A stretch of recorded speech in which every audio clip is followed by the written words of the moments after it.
नमस्कार मित्रों, मैं आज फिर आपके सामने नए टॉपिक के साथ। ये आपका फाइनल ईयर का टॉपिक है, फाइनल ईयर एग्जाम्स के लिए ज़्यादा इम्पोर्टेंट है। थॉमस एक्विनास, हम बात करेंगे संत थॉमस एक्विनास की। अगर हम संत थॉमस एक्विनास का नाम लेते हैं तो ये मध्यकाल के संत थे। एक तरीके से इनका जो समय है, इन्हें मध्यकालीन समय है। बात करते हैं थॉमस एक्विनास। देखिए, थॉमस एक्विनास की हम जब बात करते हैं तो हमारे दिमाग में एक संत का चेहरा नजर आता है, एक संत जैसी मूर्ति नजर आती है, क्योंकि इनके आगे बहुत से लोग संत भी प्रयोग करते हैं, संत थॉमस एक्विनास भी बोलते हैं। तो इनका जो जन्म है वो जन्म कब हुआ? इनका जन्म हुआ 1225 में। 1225 में नेपल्स में।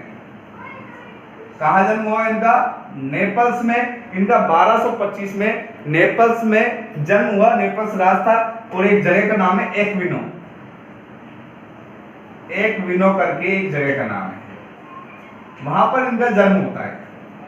1225 में होता है, लेकिन कुछ विद्वानों के अनुसार हम कहें, जैसे गेटल है, वो गेटल मानता है कि इनका जो जन्म है वो 1227 में हुआ। किसके अनुसार? गेटल के अनुसार। गेटल क्या मानता है कि जो इनका जन्म है वो 1227 में हुआ। तो इस तरह अलग अलग लोगों का अलग अलग मत है थोड़ा सा, तो हमको 1225 1227 लगभग ध्यान रखना है। जो इनका जन्म कहाँ हुआ? नेपल्स के एक्विनो में हुआ। इनके पिता एक्विनो में एक अच्छे पद पर कार्यरत थे। काउंट नामक एक पद हुआ करता था, वहां पर ये कार्यरत थे। और ये चाहते थे, इनके पिता ये चाहते थे कि थॉमस एक्विनास भी बड़ा होकर एक उच्च पदाधिकारी बने, और उसके लिए इन्होंने बहुत सारे प्रयत्न किए। लेकिन जो संत एक्विनास है, उनका सांसारिक और संसार से मोह नहीं था। वो सांसारिक जीवन बिताने में ज्यादा दिलचस्पी नहीं ले रहे थे। तो बचपन से ही वो डोमिनिकन, क्या होता है? डोमिनिकन, देखना बिल्कुल याद रखने वाली बात है। डोमिनिकन एक संप्रदाय है जिसका नाम है डोमिनिकन। संप्रदाय है डोमिनिकन। इस संप्रदाय के वो क्या बन गए? सदस्य बन गए, डोमिनिकन के सदस्य बन गए। और जो डोमिनिकन संप्रदाय है, यह एक तरीके से सांसारिक सुखों में ज्यादा विश्वास नहीं करता है। तर्क और बुद्धिवाद पर आधारित है डोमिनिकन संप्रदाय। तो इन्होंने क्या किया? इनके जो पिताजी थे वो चाहते थे कि ये सांसारिक सुखों को प्राप्त करे, और सांसारिक प्रलोभन इनको देने के लिए एक सुंदरी को थॉमस एक्विनास के पास भेजते हैं, क्योंकि ये दूर होते जा रहे थे। डोमिनिकन संप्रदाय की इन्होंने क्या ले ली थी? सदस्यता ले ली थी। तो इनको पुनः सांसारिक जीवन में प्रवेश करवाने के लिए इनके माता पिता ने एक चाल चली। और चाल क्या चली? एक सुंदर सी नारी को इनके पास भेज दिया कि सुंदर नारी को देखकर ये मोहित हो जाएंगे और वापिस ये सांसारिक सुखों की तरफ आ जाएंगे। तो एक सुंदरी को इनके पास भेजा, लेकिन इस सुंदरी ने जब इनके साथ जबरदस्ती करने की कोशिश की, इनके पास जाने की कोशिश की, तो इन्होंने एक जलती हुई लकड़ी से उस सुंदरी के ऊपर फेंका और उसको वहां से भगा दिया, जिस कारण इन्हें कुछ दिनों बंदी भी बनाकर रखा गया था। इसके बाद ये वहां से भाग जाते हैं। बिल्कुल जीवन परिचय पूरा सुनना है। उसके बाद ये यहाँ से भाग जाते हैं और भाग करके पेरिस चले जाते हैं। कहाँ चले जाते हैं? पेरिस चले जाते हैं। पेरिस की बात है। अब पेरिस में जाकर के क्या होता है? ये 4 साल की शिक्षा प्राप्त करते हैं। 4 साल ये पेरिस में क्या करते हैं? शिक्षा प्राप्त करते हैं। 4 साल वहीं पढ़ते हैं, और उन 4 सालों में अर्वल्ट नामक एक विद्वान व्यक्ति होता है, उनके पास ये शिक्षा प्राप्त करते हैं। इनका गुरु का नाम है अल्बर्ट। ध्यान रखना, गुरु कौन है इनका? अल्बर्ट। अल्बर्ट इनके गुरु है। वहां पर ये 4 साल की शिक्षा वहां पर प्राप्त करते हैं, और वहां पर शिक्षा प्राप्त करने के बाद ये अरस्तु का तर्कशास्त्र, राजनीति शास्त्र का भी अध्ययन करते हैं। इसलिए बहुत बार इनको मध्यकाल का अरस्तु भी कहा जाता है। क्या कहा जाता है इनको? मध्यकाल का अरस्तु भी कहा जाता है। मध्यकाल का अरस्तु। मध्यकाल का अरस्तु कहा जाता है क्योंकि बहुत सारे विचार इनके अरस्तु से मिलते जुलते हैं और अरस्तु के तर्कशास्त्र, राजनीति शास्त्र और बुद्धि तर्क आधारित जितने भी ग्रंथ हैं उनका अध्ययन किया थॉमस एक्विनास। विभिन्न धार्मिक विषयों पर इन्होंने बहुत सारे ग्रंथ लिखे और इनको पेरिस विश्वविद्यालय से डिग्री भी प्राप्त हुई धर्माचार्य की। इन्होंने धर्माचार्य की मास्टर ऑफ इन्होंने थियोलॉजी, मास्टर ऑफ थियोलॉजी की उपाधि भी प्राप्त की। कहां से? पेरिस विश्वविद्यालय से। और जो कि वो पहले पेरिस विश्वविद्यालय दे नहीं रहा था उनको डिग्री, लेकिन पोप के कहने पर, क्योंकि तो धर्म के उच्च अधिकारी, एक धर्म के मार्मिक जानकार थे, तो पोप के कहने पर इनको धर्माचार्य की उपाधि पेरिस विश्वविद्यालय के द्वारा दी गई। उसके बाद क्या होता है कि ये पोप को सलाह भी देते थे। इतने विद्वान व्यक्ति थे उस समय, इनकी विद्वता के चर्चे दूर दूर तक थे और ये पोप को भी सलाह तक देते थे। और मात्र 49 साल की उम्र में, 49 साल, केवल कितनी? 49 साल की उम्र में इनकी क्या हो जाती है? मृत्यु हो जाती है। इनकी 49 साल की उम्र में क्या हो जाती है? मृत्यु हो जाती है। और अगर हम 49 इसमें प्लस करेंगे तो आता है 1274, अर्थात 1274 ईस्वी के में इनकी क्या हो जाती है? मृत्यु हो जाती है और इनको मध्यकाल का अरस्तु कहा जाता है। यहां तक आप सब लोगों को अच्छे समझ में आएगा। अब हम इनकी रचनाएं देखते हैं, इन्होंने कौन कौन सी रचनाएं की वो इंपॉर्टेंट है। थोड़ा से इनकी रचनाएं देख लेते हैं कि इन्होंने कौन कौन से ग्रंथ लिखे। देखिए, इनके 3 महत्वपूर्ण ग्रंथ हैं। हमको वो 3 महत्वपूर्ण ग्रंथों को देखना है। इनके 3 महत्वपूर्ण ग्रंथ कौन कौन से हैं? तो द रूल ऑफ प्रिंसेस। क्या है? The rule of princess. The rule of princess. एक बुक का नाम तो उनका क्या है? The rule of princess.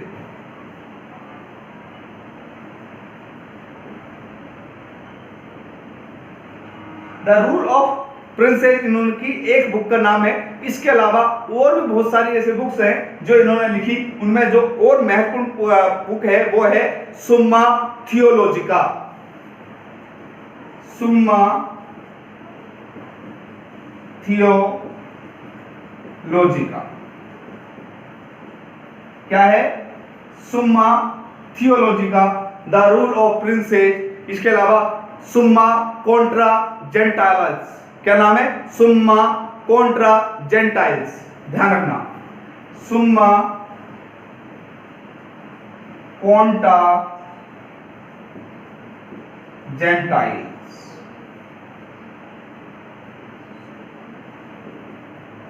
तो इस तरह इन्होंने कॉन्ट्रा जेंटाइल्स इनकी बुक है, द रूल ऑफ प्रिंसेस, सुम्मा थियोलॉजिका और सुम्मा कॉन्ट्रा जेंटाइल्स। ये इस तरह की इनकी जो बुक्स है ये बहुत महत्वपूर्ण बुक्स है। और इनका जो मार्मिक तत्व है बुक्स के अंदर वो इन्होंने कानून से संबंधित बातें की है, राज्य से संबंधित बातें की है और धर्म से संबंधित बातें की है। सही मायने में इन्होंने धर्म को ज्यादा प्रेफरेंस दिया है, कानूनों को प्रेफरेंस दिया है और राज्य के बारे में इन्होंने बताया। तो आज जो हमारा टॉपिक है वो है कानून संबंधी विचार।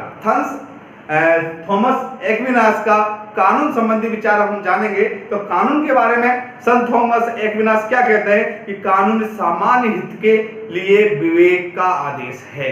क्या है? कानून सामान्य हित के लिए विवेक का आदेश। देखिए, कानून संबंधी विचार देखेंगे आज हम उनके। तो कानून के बारे में क्या कहते हैं ये कि कानून क्या है? तो कानून के बारे में बताते हैं कि कानून सामान्य हित के लिए किसका आदेश है? विवेक का आदेश है। विवेक का आदेश है। क्या बात करते हैं कि कानून सामान्य हित के लिए विवेक का आदेश है और वह उस व्यक्ति द्वारा प्रसारित किए जाते हैं जो समाज की देखभाल करता है। और ये कानून किसके द्वारा प्रसारित किए जाते हैं? उस व्यक्ति के द्वारा प्रसारित किए जाते हैं। ये कानून उस व्यक्ति के द्वारा उस व्यक्ति के द्वारा प्रसारित किए जाते हैं जो समाज की देखभाल करता है। किसकी देखभाल करता है? समाज की देखभाल।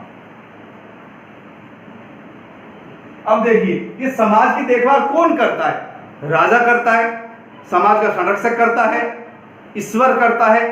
अर्थात ईश्वर को भी वो कानून के लिए विवेक का आदेश मानते हैं और राजा को भी ये कानून के लिए विवेक का आदेश मानते हैं। तो कहते हैं एकविनाश ने सीधा सीधा अपने स्पष्ट शब्दों में कहा है कि कानून राजा में विवेक का प्रतीक है। कानून क्या है? राजा में, बिल्कुल इनके ये लाइन याद रखना, कानून को क्या कहा है इन्होंने कि कानून है जो राजा में विवेक, व्यवहारिक विवेक का प्रतीक है। कानून क्या है? व्यवहारिक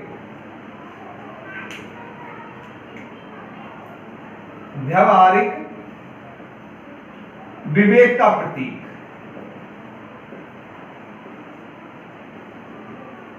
कानून को क्या बताया इन्होंने?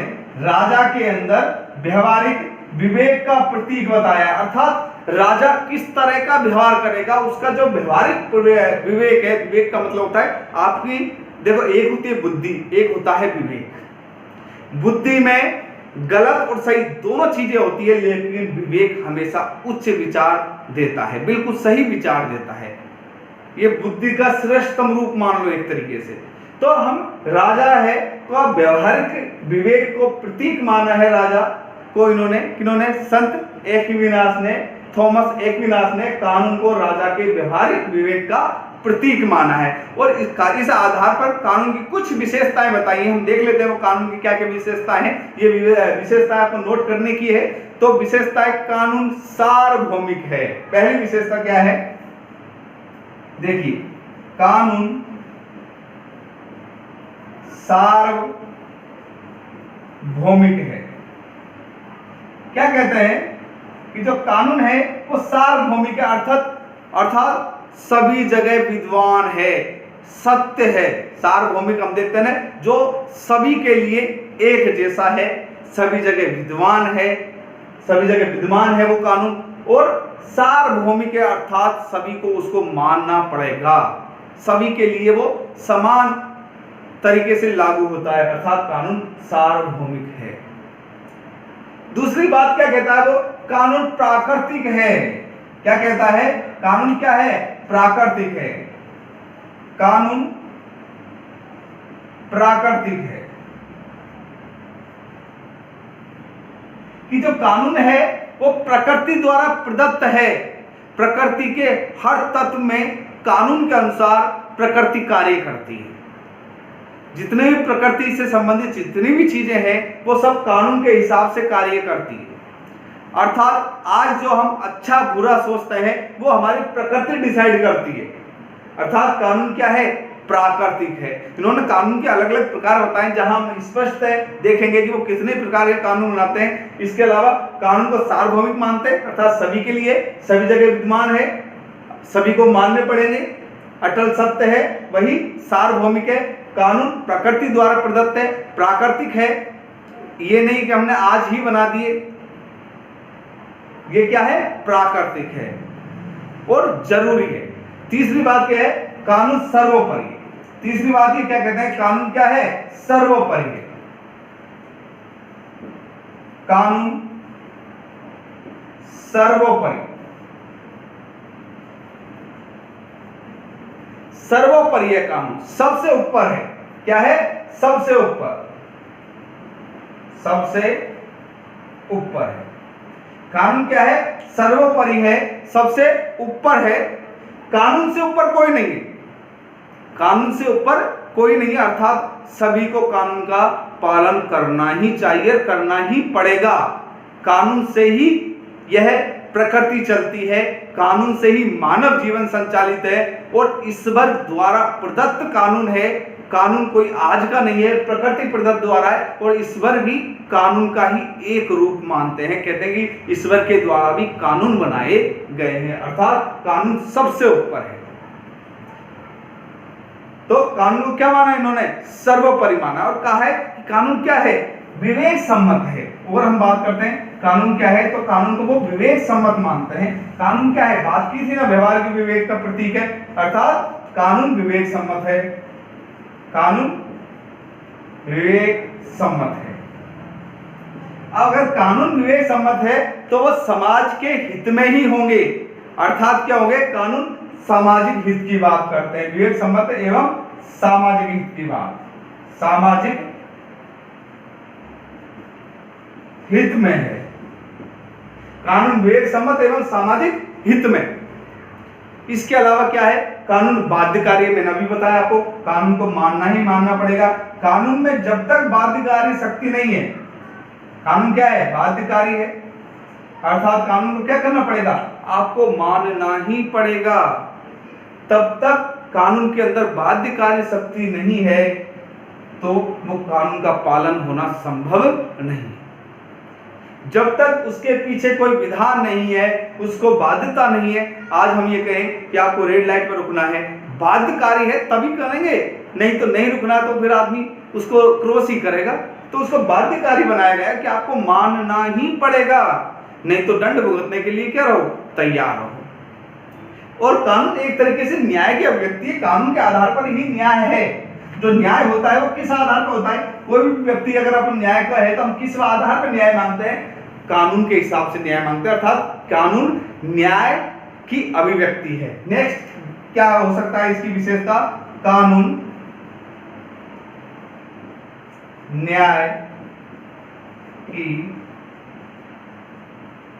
अभिव्यक्ति है। क्या है, कानून न्याय की अभिव्यक्ति, अर्थात न्याय के बारे में बात करता है। न्याय क्या चीज है वो कौन बताता है, कानून बताता है, अर्थात कानून के अनुरूप ही न्याय है, कानून के द्वारा ही न्याय संचालित है, अर्थात न्याय है जो क्या बोलता है, जो कानून बोलता है वही न्याय बोलता है।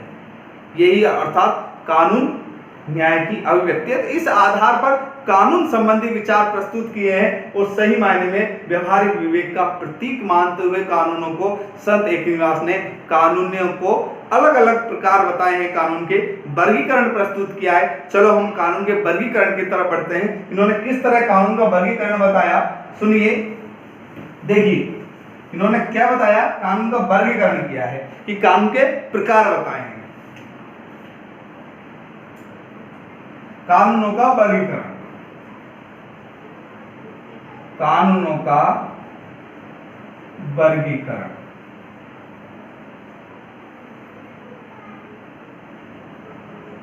इन्होंने कानूनों का एक वर्गीकरण प्रस्तुत किया है।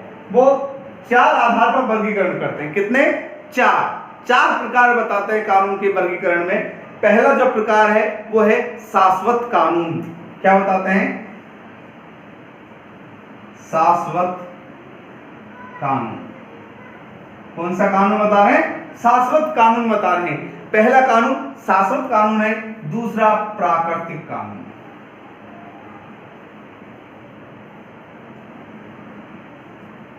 शाश्वत कानून की बात करते हैं, दूसरा वो प्राकृतिक कानून की बात करते हैं और तीसरे पर वो देवीय कानून की बात करते हैं। कौन से, देवीय कानून। और अंत में मानवीय कानून,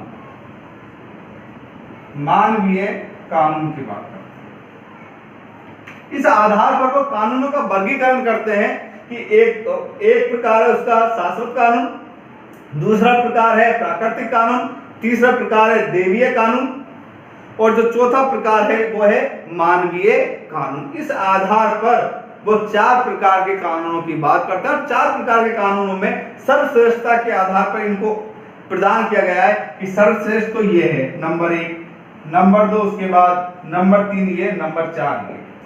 तो सर्वश्रेष्ठ कानून कौन सा है, शाश्वत कानून सर्वश्रेष्ठ कानून माना है। ध्यान रखना ये बात भी कि शाश्वत कानून को क्या माना है, सर्वश्रेष्ठ कानून माना है। अब हम एक एक कानून के बारे में पढ़ेंगे और इन चारों कानूनों के बारे में हम पढ़ते हुए कानून संबंधी विचारों को आज हम पूरे करेंगे। तो जो शाश्वत कानून है इसके अंदर क्या है, तो शाश्वत कानून में क्या कहता है कि यह ईश्वर का विधान है। शाश्वत कानून को क्या बताता है, देखिए क्या बता रहा है, ईश्वर का, इनको मैं हटा देता हूं, आप समझना एक एक को, इसमें किन किन बात करते हैं। एक तो ईश्वर का विधान है, इसके अंदर पहला क्या कह रहे हैं, ये ईश्वर का विधान। शाश्वत कानून के बारे में क्या है, ईश्वर का विधान, अर्थात इनका जो क्रिएशन है, शाश्वत कानून बनाना है, वो किसने बनाए हैं, ईश्वर ने बनाए हैं, हमने नहीं बनाए। किसने बनाए, ईश्वर ने बनाए। कौन कह रहा है, संत थॉमस एक्विनास कह रहा है। क्या कह रहा है कि ईश्वर का विधान है, अर्थात ईश्वर के द्वारा निर्मित है। ये समझ में आ गया, किसके द्वारा निर्मित है, ईश्वर के द्वारा निर्मित है। दूसरा, इसका जो रूप बता रहे हैं शाश्वत कानून की विशेषताओं में, एक तो ईश्वर का विधान है, किसके द्वारा रचित है, ईश्वर के द्वारा ये रचित है। और दूसरी जो ये बात बहुत इंपॉर्टेंट बात कर रहे हैं, वो कह रहे हैं कि ये विवेक पे आधारित है। ईश्वर के किस पे आधारित है, विवेक सम्मत है, विवेक सम्मत है। विवेक सम्मत तो ये हर प्रकार के कानून को ही बताता है, ये आप पॉइंट हर कानून में डाल सकते हो। ये क्या है, विवेक सम्मत इनको बताता है। और जितने भी जड़ चेतन है, तीसरी बात क्या कह रहे हैं, जड़ और चेतन वो सब क्या है, इस कानून के अधीन है।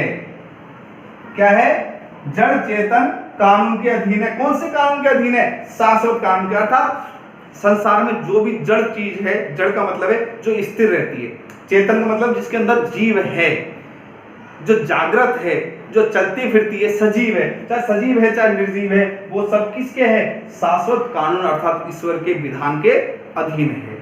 और शाश्वत कानून क्या है, चौथे नंबर पर कहता है चरम सत्य है, चरम सत्य है। अर्थात यही कानून क्या है, सत्य है, इसको सत्य माना है जो ईश्वर का विधान है, और ये क्या है, सत्य है। और सभी कानून, ये सभी कानून किसके अधीन है, इसके अधीन है।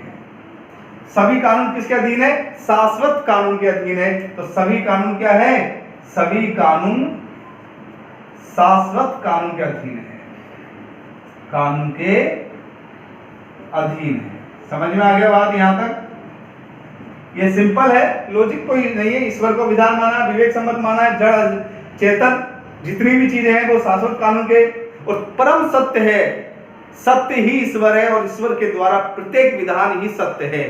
इस बात को आप ध्यान रखना। और सभी कानून शाश्वत कानून के अधीन है, और इसको मानवीय बुद्धि से समझा नहीं जा सकता। ये भी कहते हैं बुद्धि से परे है।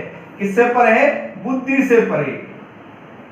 अर्थात मानवीय बुद्धि से इसको समझना आसान नहीं है, इसको समझा नहीं जा सकता, मानवीय बुद्धि से इसको समझा नहीं जा सकता। अर्थात ये क्या है, बुद्धि से परे है।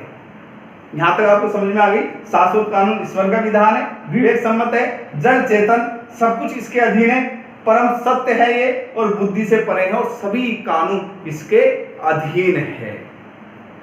यहां तक आपको लगभग सब समझ में आ गया होगा, सिंपल चीजें। अब हम बात करते हैं प्राकृतिक कानून की। देखिए,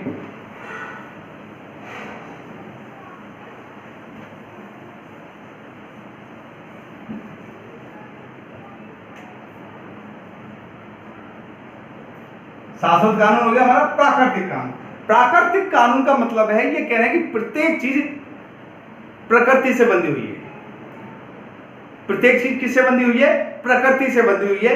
प्रकृति का जो कानून है उससे हमें ज्ञान प्राप्त करता है। मनुष्य इससे क्या प्राप्त करता है, अपने प्रकृति से वो अपने हित और अहित को जानता है। प्राकृतिक कानून से वो मनुष्य, अपन देख लेते हैं, प्रकृति प्रदत्त है, क्या चीज हमारे लिए सही है, क्या गलत है, ये हमारी बुद्धि में अपने आप आता है कि नहीं आता है, क्या सही है क्या गलत है, इसका हम सोच सकते हैं ना, क्योंकि ये क्या है, प्राकृतिक रूप से हित और हित सोचने की बुद्धि हमें प्रदान की गई है, ज्ञान हमें प्राप्त होता है, और वो किससे होता है, प्राकृतिक कानून से होता है। जैसे अगर हम बात करते हैं कि मनुष्य, हम देखते हैं कि हमें प्रकृति में जीना है तो क्या करना पड़ेगा, हमें सुरक्षा की आवश्यकता है या नहीं है। तो सुरक्षा का कानून प्राकृतिक कानून हुआ कि नहीं हुआ, क्योंकि हमें जीने के लिए किसकी आवश्यकता है, सुरक्षा की आवश्यकता है। और जो प्राकृतिक कानून है वो किससे संचालित होते हैं, शाश्वत कानून से संचालित होते हैं। किससे होते हैं, शाश्वत कानून से संचालित होते हैं। जो प्राकृतिक कानून है वो किससे संचालित होते हैं? शाश्वत कानून से संचालित होते हैं और हमें ज्ञान प्राप्त करते हैं, जिसके द्वारा मनुष्य अपने हित अहित, अच्छा और बुरा, क्या सही है क्या गलत है, इसके बारे में ज्ञान प्राप्त करता है। किसके माध्यम से? प्राकृतिक कानूनों के माध्यम से। हम हमारा अच्छाई देखते हैं, हमारी बुराई देखते हैं, किस कार्य को करने में हमारे लिए अच्छा रहेगा, कौन सा कार्य हमारे लिए बुरा रहेगा, प्रकृति में हम किस तरह सुरक्षित रहेंगे। आप देखिए, प्रकृति में अगर हम जानवरों को देखते हैं, उनका कौन सा कानून है, लेकिन वो अपने हिसाब से, प्रकृति के हिसाब से वो अपने आप ही झुंडों में रहते हैं। शेर की जो प्रकृति है उस हिसाब से वो और जानवरों को खाने की कोशिश करता है, तो उसके जीवन का आधार है, प्राकृतिक रूप से है। और ये किससे संचालित है? शाश्वत कानूनों से ये संचालित है। तो प्राकृतिक कानून। तीसरे नंबर पर हम देवीय कानून की बात करते हैं। देवीय कानून में क्या है?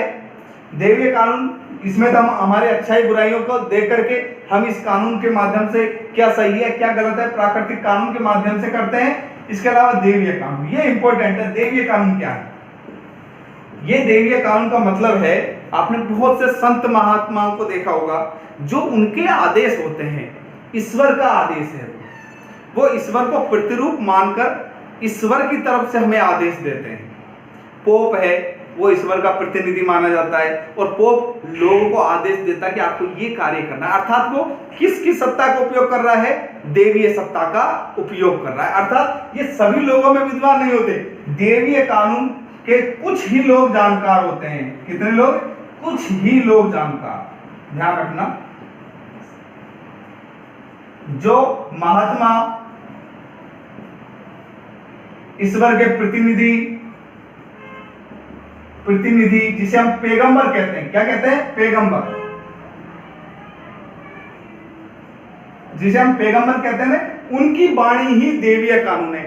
पैगंबरों की, महात्माओं की, ईश्वर के जो प्रतीक है, महात्मा है ना, महात्मा है, इन महात्माओं की, अर्थात ये देववाणियां हैं, इनको ईश्वर इस तरह की बुद्धि प्रदान करता है कि ये अपनी उस बुद्धि और देवीय जो इनको शक्ति प्राप्त होती है, कुछ लोगों को प्राप्त होती है, इसके आधार पर ये मानव जाति के कल्याण के लिए मानव को एक रास्ता दिखलाते हैं, एक मार्ग प्रशस्त करते हैं मानव का। और जो मार्ग प्रशस्त करते हैं वो देवीय कानून है। वो हमें आचार विचार सिखाते हैं कि क्या सही है क्या गलत है, पापों के लिए क्या दंड होते हैं, कौन से कार्य करने से पाप मिलता है, कौन से कार्य करने से पुण्य मिलता है। ये कौन बताता है हमें? संत महात्मा लोग ही तो बताते हैं, जो ईश्वर के पैगंबर के रूप में है। ईश्वर की बात, इन्होंने बहुत सारे धार्मिक ग्रंथों की रचना करने वाले लोग हैं। वो धार्मिक ग्रंथों में है क्या? यही तो है कि आप अगर इस तरह करोगे, उन धार्मिक ग्रंथों को पढ़ के हम क्या सीखते हैं? रामायण की बात करें, अपन लोकल हमारे भारतीय ग्रंथ की बात करते हैं, तो उससे क्या सीखते हैं कि बुराई नहीं करनी चाहिए, पर स्त्री को नहीं हरण करना चाहिए। तो ये हमको ज्ञान मिला कि नहीं मिला?